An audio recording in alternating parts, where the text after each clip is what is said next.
The soul is nourished by fire and air, and the body by water and earth. Hi there. Today we are covering a topic that has been part of the health and wellness community since before there even was a health and wellness community. It could even be said that we have been using this wellness technique for as long as people have been on the earth. It's super powerful and is full of all kinds of benefits that everyone can take advantage of. This ancient health practice is none other than fasting.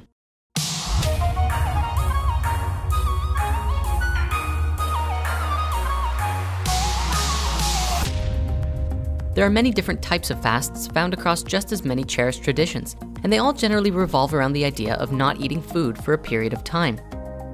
The most common is a water fast, where you drink only water and don't eat any food for the duration of the fasting period. In recent years, some other forms of fasting have been quite popular as well, such as juice fasting, where you consume only fresh fruit and veggie juices. There has also been some remarkable cases and studies on dry fasting, which entails going a set period of time without both food or water. The question is, and something you may be asking yourself right now, why would anyone do this? Fasting is without a doubt one of the quickest and easiest ways to rapidly heal your body. It is known to provide a wide range of benefits, such as reducing neurological diseases like Alzheimer's and Parkinson's, inducing body-wide cellular repair processes, lowering risk of diabetes, reducing stress and inflammation, and even preventing cancer. On top of these benefits, fasting also spurs deep mental, emotional, and spiritual healing, helping you release worries, anxieties, stresses, and even helping to get rid of certain addictions. In this way, we then find new clarity and peace within mind, body, and spirit, and come to a place of deep spiritual revelation.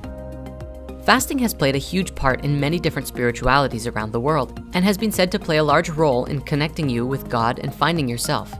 In Christianity, Jesus fasted for 40 days in the wilderness after being baptized by John in the River Jordan.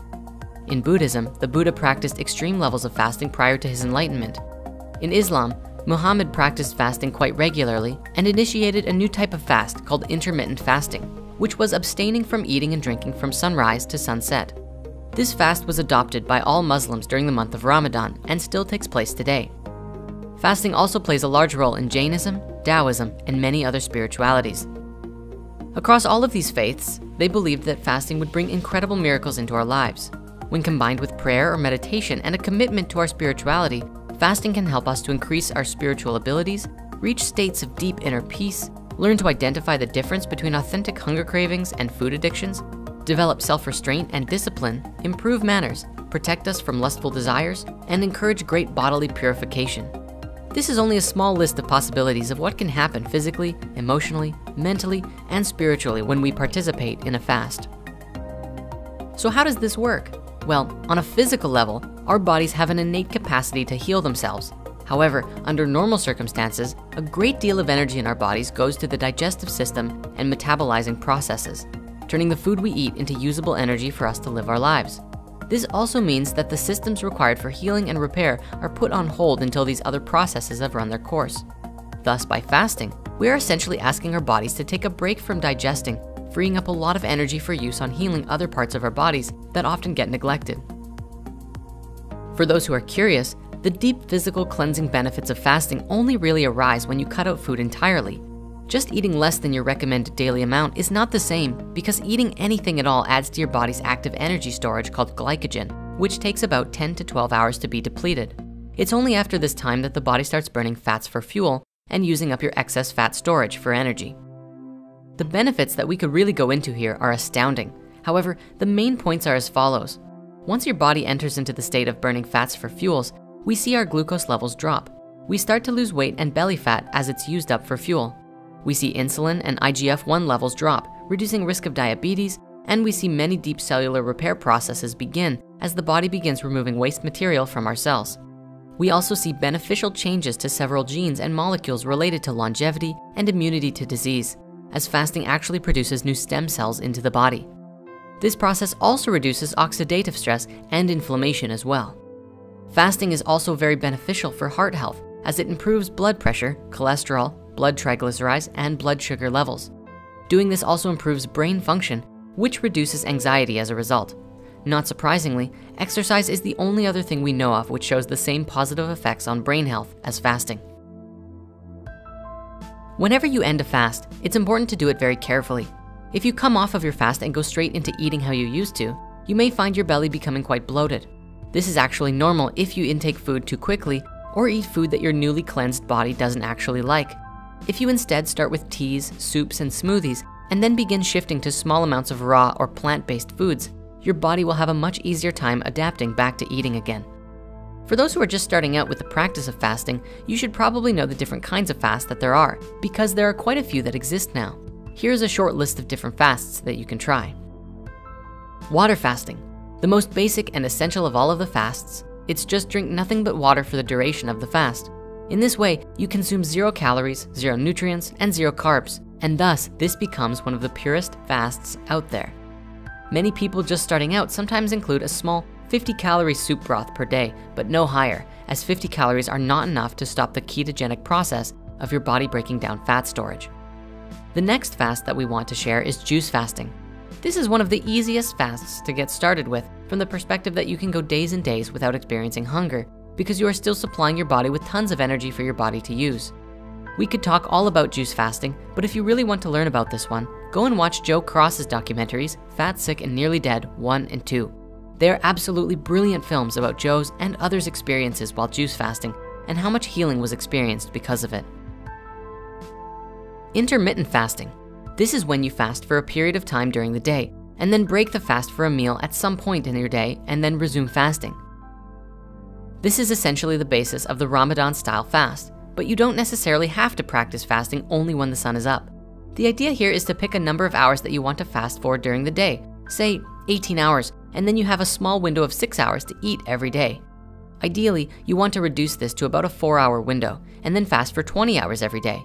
This style of fasting works best if you can commit to it for several weeks, which gets your body in the same state as if you did a 3-day water fast. Dry fasting.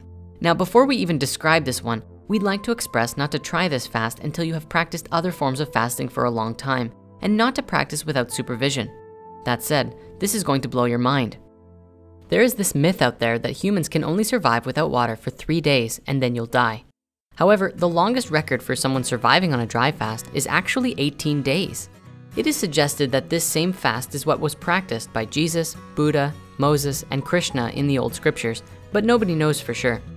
Dry fasting is particularly intense because it involves cessation of both food and liquid for the duration of the fast. Some even restrict physical contact with water as well, because under dry fasting conditions, the skin becomes more absorptive to the moisture in the air and what you touch. Normally, toxins are released through the liquid in the body, but since there is very little water in the body at this point, toxins are eliminated by a unique mechanism whereby each cell essentially becomes its own furnace to burn up its own waste by attempting to rebalance the heightened levels of pressure between the inside and the outside of the cells. This method of fasting also releases more living stem cells into the body than regular fasting. A Russian doctor named Dr. Filanov has practiced medical dry fasting with his patients and experienced some tremendous results in healing some very deadly diseases, and has compiled his research into a book called Dry Medical Fasting: Myths and Reality. A translation of the book is available on our website, and we'll provide links below in the author comments. My live action counterpart, Jordan, did a 7-day dry fast between the August eclipses of 2017, and you can read about them on his blog. We'll also post links to that in the comments too. There are also a lot of new fasting systems out there which have been invented recently, such as the Master Fast Cleanse. This is a fast which combines intermittent juice fasting and dry fasting, where you consume dark juices for 6 hours a day, and then dry fast for the remaining 18 hours until the next hydration period. You also consume a small amount of psyllium husk pudding with activated charcoal and bentonite clay, which is essentially a non-nutritional fiber that massages your intestines and peels toxins out of the colon as it moves through. Then, once a week, you dry fast for a longer period, and that longer dry fast duration increases over the course of the fast, which is upwards of 60 to 120 days. Our friend Giovanni did this fast, and if you'd like to read about the experiences he had, you can do so on the Collective Evolution website. You'll find links to that story in the author comments as well. Now, again, for those who are just starting fasting, or who are even seasoned vets, we'd like to give you some warnings and advice to keep everybody safe. Firstly, be careful and don't push yourself too hard. If you've never done fasts before, it can be jarring and very difficult to do a fast more than a day or two, but that's a great place to start.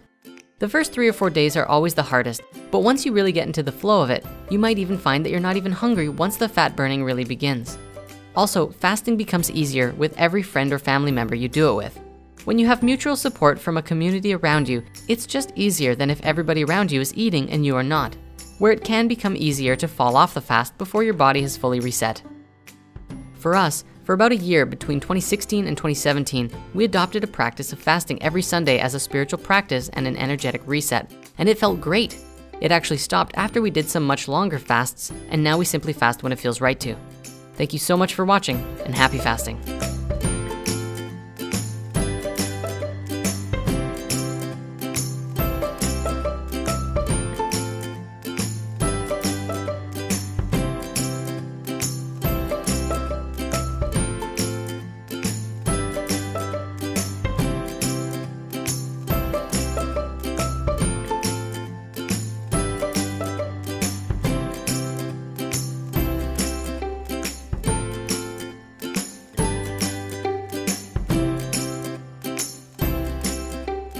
Hey there, we'd like to give an extra special thanks to Elaine and Alyssa, two of our new artists who helped bring this video to life. We'd also like to give a big shout out to Rhythmia, who have provided tremendous support for us as we've been growing this past year, and we're so thrilled to be creating together. Stay tuned, lots more on the way.